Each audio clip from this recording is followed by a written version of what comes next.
Being lean does not mean being cheap. Cutting costs does not mean cutting value. Almost all successful seven-figure businesses run lean, smart, and tight, without ever looking or feeling small or cheap. If you're trying to establish your company on a sustainable track, running a lean business is a very good way to do it. Here's how. Know your numbers like a CFO. What you're spending your money on is the surest gauge of whether you're a lean corporation or not. If you're spending money on things that have nothing to do with advancing the course of the company, you're probably not a lean corporation, and you want to change that. It is way too easy to leak money without even noticing it. And that is what happens when you don't track. Always track your money. It's the first thing, it's the last thing, it's everything. Every month, review what you're spending your money on. What are you spending for ads? What are you spending for salaries? What are you spending for supplies? What are you spending for transportation? Whatever your company is involved in, know exactly what you're spending things on and watch for things that creep in that are being paid every month that are of no use to you now, and get rid of them. An old saying about sin in haste, repent at leisure. Hire in haste, repent at leisure.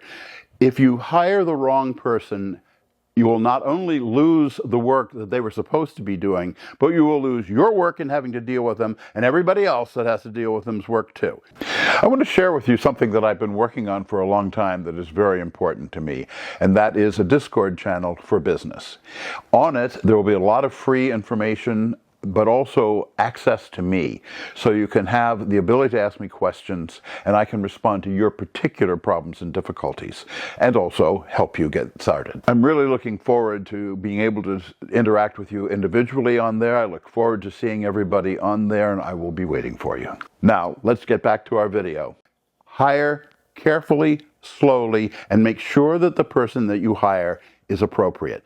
We always did it with having everybody in the company, including the secretary, interview the person to determine their appropriateness, both in terms of their ability to do their work and as a social fit within the company. And by doing that, we very rarely made a mistake in hiring. A lean team prioritizes output. It does not prioritize headcount. It does not stand for bosses who think that their empire depends on how many people are working for them. Their empire depends on how well they're doing their job, and that's what should happen. We're not a government bureaucracy where your amount of people working for you is the sign of your success.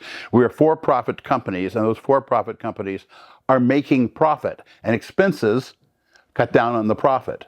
So you don't want them. You don't want people you don't need. You don't want to be doing things you're not good at. You want somebody else to be doing them that can do it cheaper than you can. That's the secret of a lean company. An important thing to consider when you're setting up a company or setting up a branch of a company or a department is make sure that the tools you have are neither too simple for the job that you're trying to accomplish and expect to be accomplishing in, say, the next year, or too complex. If the learning curve is too high, if you're having to learn too many things that are not relevant for the work you're going to be doing over the next year, don't buy that particular product. If, on the other hand, it's just barely adequate for what you're doing right now, but you can already foresee places where it doesn't have the capability, either make sure that the company is working on those capabilities and going to bring them out by the time you can use them, or buy something else. So scaling the work that you have to do and matching it to the work that your suppliers have to do, whether that's software for your business or delivering goods on time, linking those two together is extremely important.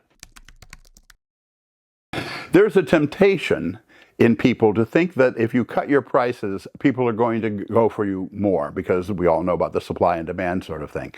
That can often be a false belief. I, at least, have always gone to be the best in the field that I'm in, not the cheapest in the field that I'm in.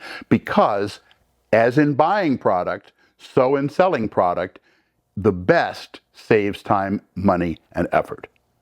We do that for our customers, and we expect our suppliers to do that for us. I'll give you an example. It has to deal with the United States Postal Service, not the epitome of efficiency.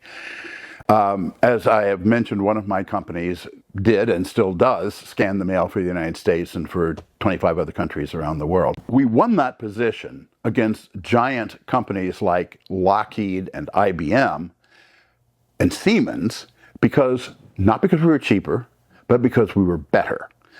We saved the effort of people typing it in, and they were the expense. So we took some of the money that the people that no longer were sitting there keying in the addresses cost the Postal Service. We got to keep some of that, and the Postal Service still saved money.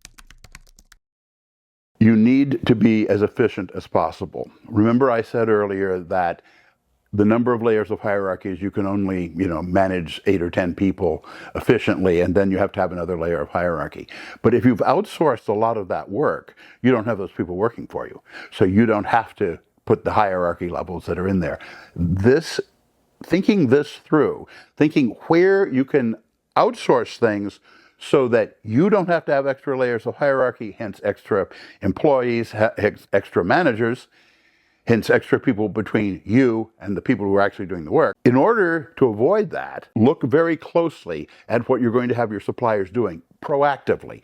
Discern what they're going to be doing, what you're going to be doing, and you'll find you can have a much smaller company and be very successful. Growth doesn't come from more of something. It comes from better of the same thing.